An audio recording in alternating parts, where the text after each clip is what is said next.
अरे दूल्हे को तो देखो, अपनी ही शादी के मंडप में लैपटॉप लिए बैठा है। बेंगलुरु शहर के सबसे बड़े होटल स्टारलाइट के बड़े से हॉल में कुछ लोगों की फुसफुसाने की आवाज आ रही थी। आज देश के सबसे बड़े बिजनेसमैन अरमान सिंघानिया की शादी का फंक्शन इसी होटल में ऑर्गेनाइज किया गया था। शहर और वर्ल्ड के जितने भी वीआईपी लोग थे वो इस वक्त शादी में मौजूद थे। अरमान सिंघानिया शादी के कपड़ों में मंडप में बैठा हुआ अपनी दुल्हन का इंतजार करने के बजाय अपने ऑफिस का काम कर रहा था। उसके एक हाथ में लैपटॉप और दूसरे हाथ में उसका फोन था। उसके कुछ आदमी उसके आसपास खड़े थे। अरमान सिंघानिया को देखकर सभी इस बात का अंदाजा अच्छी तरह से लगा रहे थे कि अपनी शादी के दिन भी उसे काम से फुर्सत नहीं थी। वहीं शादी में आए हुए कुछ लोग इसे लेकर गॉसिप कर रहे थे, लेकिन धीमी आवाज में। मुझे एक बात समझ में नहीं आ रही है कि अरमान सिंघानिया ने एक मिडिल क्लास लड़की को ही अपनी पत्नी बनाने का फैसला क्यों लिया है, क्योंकि इसके जितना अमीर, डैशिंग, स्मार्ट और हैंडसम पूरे शहर में कोई नहीं है।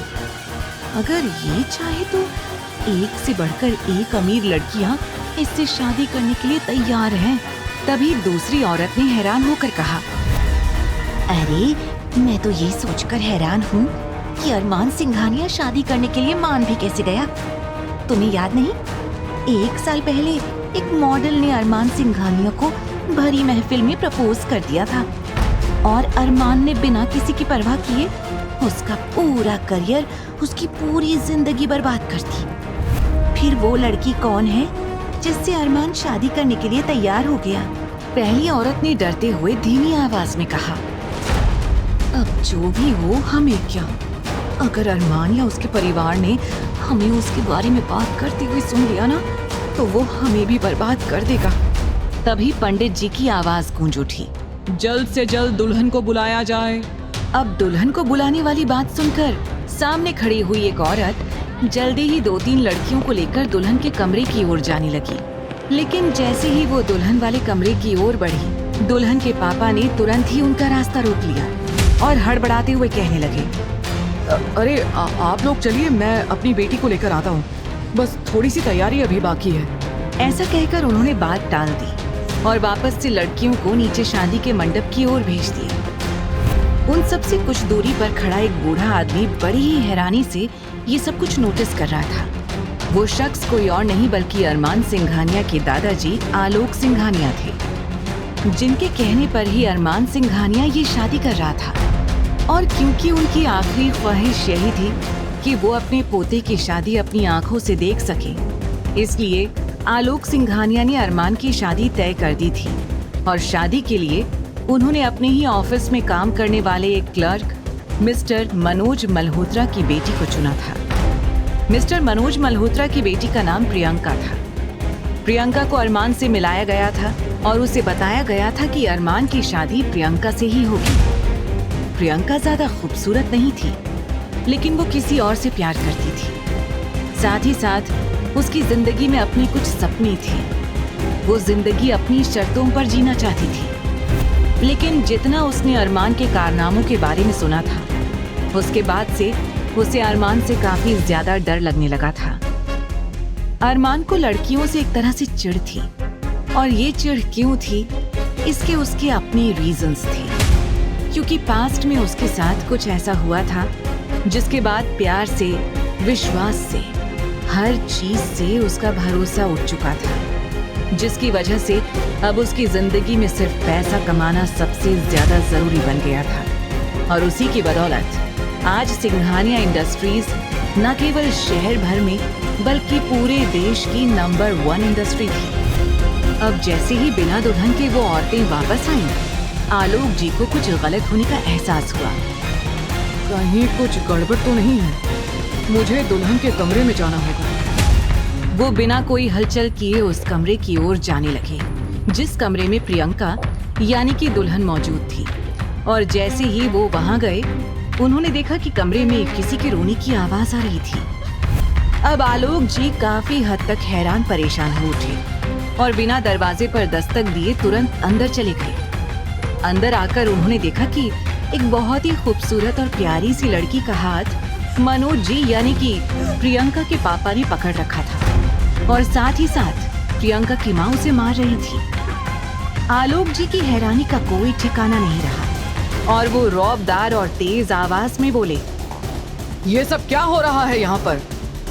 आलोक जी की रौबदार आवाज गूंजते ही सभी हैरानी और डर से आलोक जी को देखने लगे और वो लड़की जिसका हाथ मनोज जी ने पकड़ रखा था बुरी तरह से रोने लगी। तभी आलोक जी फिर से बोले, ये लड़की कौन है और इसको आप इस तरह क्यों मार रहे हैं? और प्रियंका कहाँ है? नीचे पंडित जी दुल्हन को मंडप में बुला रहे हैं, जल्दी बताइए प्रियंका कहाँ है? अगले ही पल मनोज जी और साथ ही उनकी पत्नी सीमा जी दोनों सिर झुकाकर खड़े हो गए और सीमा जी धीमी आवाज में बोली, हमें माफ कीजिएगा सर, प्रियंका यहाँ नहीं है। ये कहते हुए सीमा और मनोज ने अपने हाथ जोड़ लिए। आलोक जी हैरान हो गए, उनका गुस्सा काफी ज्यादा बढ़ चुका था। वो बोले, ये क्या बकवास कर रहे हो मनोज तुम? शायद तुम भूल रहे हो तुम हमारे ऑफिस में काम करने वाले एक मामूली से आदमी हो। तुम इस तरह से हमारी इज्जत के साथ खिलवाड़ कैसे कर सकते हो? क्या तुम भूल गए? इस वक्त इस शादी में शहर भर के सभी बड़े लोग, सभी बिजनेसमैन मौजूद हैं और तुम अब ये कह रहे हो कि तुम्हारी बेटी यहाँ नहीं है? सच सच बताओ क्या बात है? अब जैसे ही आलोक जी ने ये कहा, मनोज जी की पत्नी सीमा आगे आई और मासूम सी शक्ल बनाकर रोने का नाटक करते हुए कहने लगी, मैं बताती हूँ सर क्या बात है। आपके इतने बड़े घर में हमारी बेटी की शादी हो रही है। इस बात को लेकर हम काफी ज्यादा खुश थे और इसीलिए हमने गांव से हमारी ये नंद की अनाथ बेटी को भी बुला लिया। बहुत समय पहले एक एक्सीडेंट में इसके माता पिता मारे गए थे। ये गांव में अपनी नानी यानी कि मेरी माँ के साथ रहती है, तो हमने सोचा कि ये शादी में आएगी तो शादी के कुछ फंक्शन में हाथ बटाएगी और इसने ठीक वैसे ही सारे काम भी किए। हल्दी मेहंदी हर एक फंक्शन में इसने बढ़ चढ़कर हिस्सा लिया। लेकिन आज जब हमने इसे प्रियंका को लेने के लिए भेजा तो इसने हमें आकर बताया कि प्रियंका तो यहाँ है ही नहीं, वो तो भाग गई है। हमें पूरा यकीन है कि इसी लड़की ने प्रियंका को भगाया है।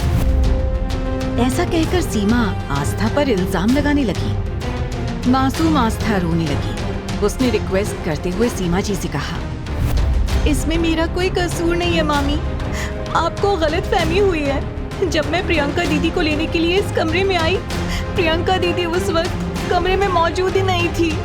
आप प्लीज मेरी बात का विश्वास कीजिए। ऐसा कहकर आस्था रोने लगी। रोने की वजह से उसकी खूबसूरत सी नाक एकदम टमाटर के जैसे लाल हो गई थी, जिसमें वो रोती हुई और भी ज्यादा खूबसूरत और प्यारी लग रही थी। तभी आलोक जी मनोज और सीमा पर गुस्सा होते हुए बोले, हमें ये सब कुछ नहीं सुनना है। हमें अभी इसी वक्त किसी और लड़की का इंतजाम करके दो। हम आज के आज ही ये शादी करेंगे।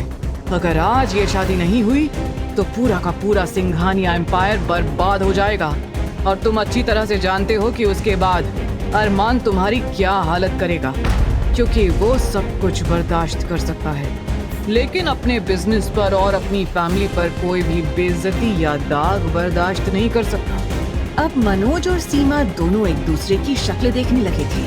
तभी अचानक सीमा आगे आई। आस्था का हाथ पकड़कर उसने तुरंत आलोक जी के सामने उसे पटक दिया और कहने लगी, हमें पूरा यकीन है सर, इसी ने कुछ न कुछ गड़बड़ की है और अब इसकी भरपाई ये ही करेगी। अगर आप कहें तो हम अभी और इसी वक्त इस लड़की को शादी का जोड़ा पहनाकर मंडप में बिठा देंगे। अचानक सीमा जी की बात सुनकर आस्था की हालत खराब हो गई। वो घबराते हुए बोली, मामी जी, आप ये कैसी बातें कर रही हैं? आप भला मेरी शादी ऐसे कैसे करवा सकती हैं? अभी मेरे सपने हैं, मेरा करियर है, मैं डॉक्टर बनना चाहती हूँ। मुझे अभी जिंदगी में बहुत कुछ करना है और मैंने आपसे कहा ना, मैंने कुछ नहीं किया है और मैं गांव से शहर सिर्फ और सिर्फ प्रियंका दीदी की शादी अटेंड करने के लिए ही आई हूँ। मैं उनकी शादी में उन्हें शादी से भगाने के लिए थोड़ी आई हूँ। आपको गलतफहमी हुई है। आलोक जी बड़े ही ध्यान से आस्था की ओर देख रहे थे। असल में आस्था उन्हें पहली नजर में ही भा गई थी। लेकिन अब आस्था की इस तरह की बातें सुनकर वो काफी हद तक थोड़ा सा परेशान भी हो गए थे। वो मन ही मन बोले, क्या ये लड़की अरमान के लिए सही रहेगी? इसके अपने सपने हैं, लेकिन अरमान किसी भी कीमत पर लड़कियों के जॉब करने की बात को मंजूरी नहीं देगा, जबकि आस्था डॉक्टर बनना चाहती है। आस्था के गांव में दूर दूर तक कोई डॉक्टर नहीं था। जब उसके माता पिता के साथ वो हादसा हुआ था और उनकी मौत हो गई, तब से आस्था ने कसम खा ली थी कि उसकी जिंदगी का इकलौता मकसद डॉक्टर बनना ही है। डॉक्टर बनकर वो अपने गांव में ही अपना एक छोटा सा अस्पताल खोलेगी या फिर छोटा सा क्लिनिक खोलकर लोगों की सेवा करेगी। और जिस तरह से उसके माता पिता की मौत हुई थी, वो किसी और की मौत नहीं होने देगी। तो डॉक्टरी करना उसके नस नस में बस चुका था। लेकिन अब अचानक से शादी की बात सुनकर उसके आंसू रुकने का नाम नहीं ले रहे थे। तभी उसकी मामी आगे आई और एक और चांटा उसने आस्था के मुंह पर दे मारा और कहने लगी, ए लड़की, अपनी फालतू की बकवास बंद कर। अगर तूने आज ये शादी नहीं की तो जानती है हम लोग कितनी बुरी तरह से बर्बाद हो जाएंगे। इतना ही नहीं, अरमान सिंघानिया के आदमी हमारी जान ले लेंगे।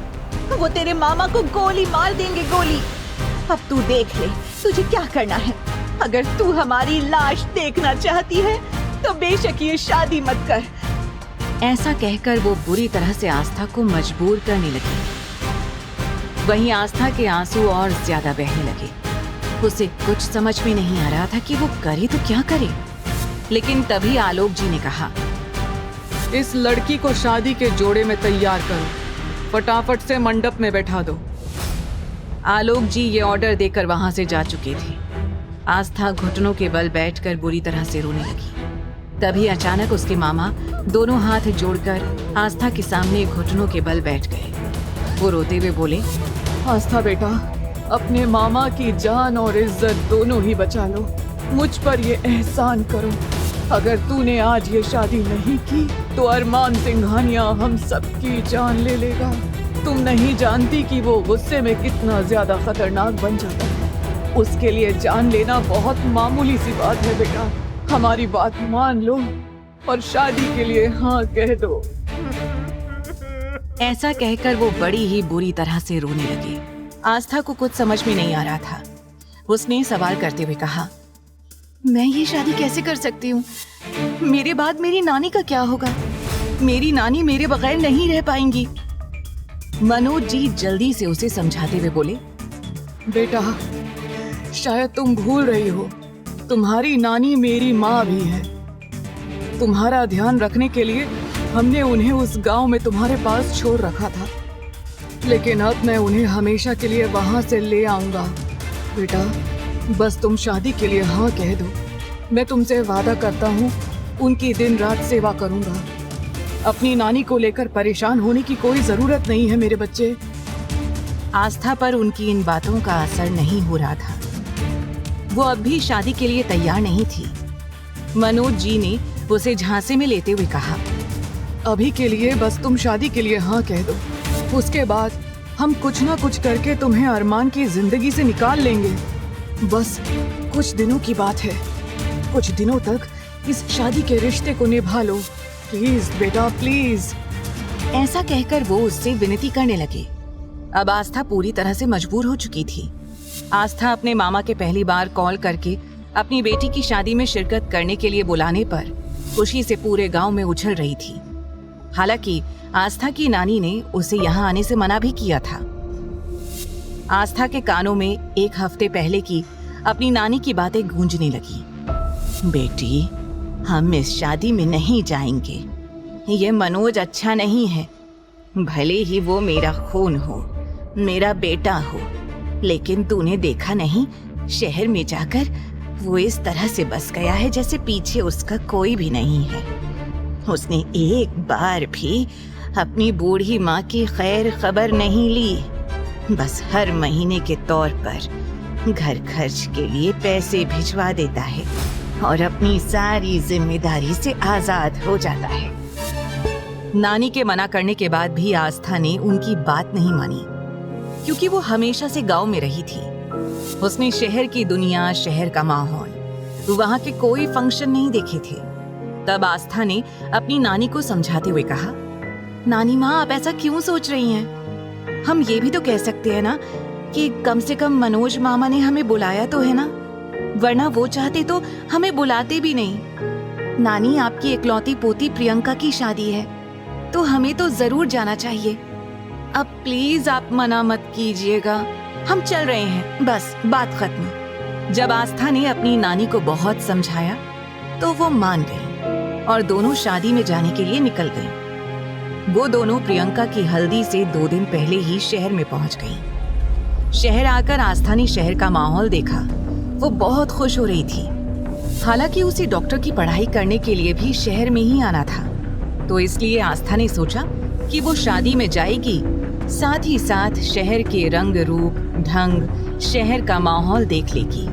उसे शहर में किस तरह से सर्वाइव करना है, इस बारे में सोचते हुए आस्था शहर में आई थी और पूरे 2 दिन उसने अपनी मामी के साथ उनके बाजार का सारा काम किया था। घर का खाना भी बनाया था।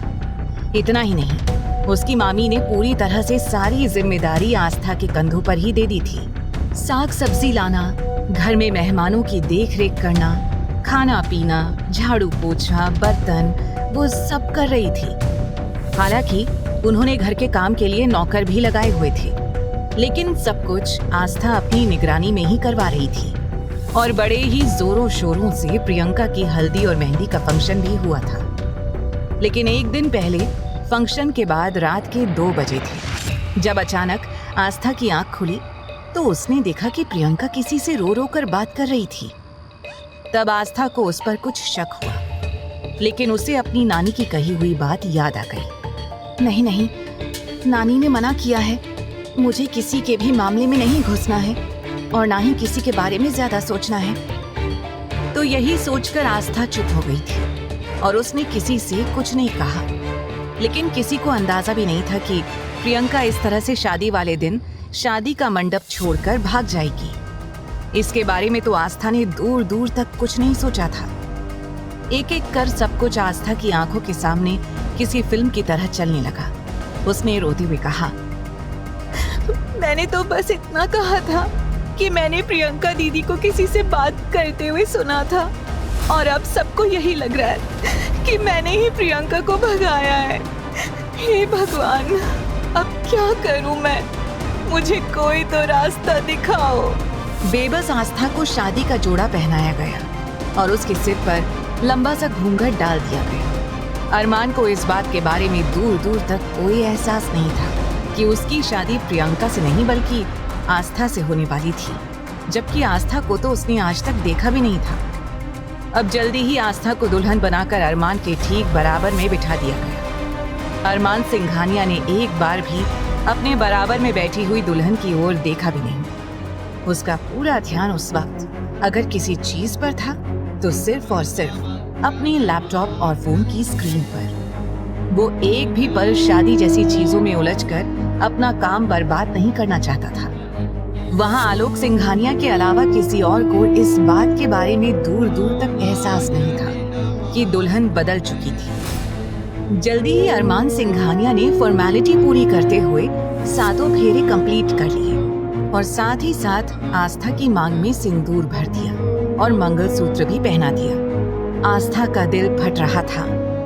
अरमान सिंघानिया ने एक बार भी ये जानने या देखने की कोशिश नहीं की कि उसकी बीवी कैसी दिख रही थी। लेकिन जब वो आस्था को मंगलसूत्र पहना रहा था तब आस्था के आंसुओं की कुछ बूंदें उसके हाथ पर गिरी। तब जाकर अरमान को थोड़ा अजीब लगा और उसने एक पल के लिए शादी के जोड़े में सजी हुई अपनी दुल्हन की ओर देखा। लेकिन लंबा घूंघट होने की वजह से वो उसका चेहरा नहीं देख पा रहा था। उसके बाद अरमान फिर से अपने फोन और काम में पूरी तरह से खो गया। ये सोचते हुए आलोक जी अपनी सोच में खो गए। जल्दी ही पूरे रीति रिवाज के साथ शादी का फंक्शन खत्म हुआ। मंडप के पास 4 लड़के अपनी नजर झुकाए खड़े हुए थे। उस शादी के हॉल में अरमान सिंघानिया के बाद उस शादी में सबसे हैंडसम चेहरा कोई था तो वो 4 लोग ही थे। उनमें से एक अरमान सिंघानिया का कजिन ब्रदर और 3 बचपन के चाइल्डहुड फ्रेंड्स थे जो कि बहुत बड़ी बड़ी पोस्ट पर थे। उनमें से एक फेमस डॉक्टर था जो कि अरमान सिंघानिया का दोस्त था और स्पेशली उसके साथ शादी अटेंड करने के लिए वहां आया था। लेकिन इस समय चारों का मूड काफी ज्यादा खराब था। सबके सब शेरवानी पहने हुए थे। जितनी भी शादी के हॉल में लड़कियां आई हुई थी, सबकी नजरें बार बार जाकर उन पर ही ठहर रही थी। आगे की कहानी जानने के लिए देखें अगला एपिसोड सिर्फ पॉकेट एफएम के YouTube चैनल पर। और तेरे इश्क में के सारे एपिसोड्स को सुनने के लिए डिस्क्रिप्शन में दी लिंक से डाउनलोड करें पॉकेट एफएम ऐप।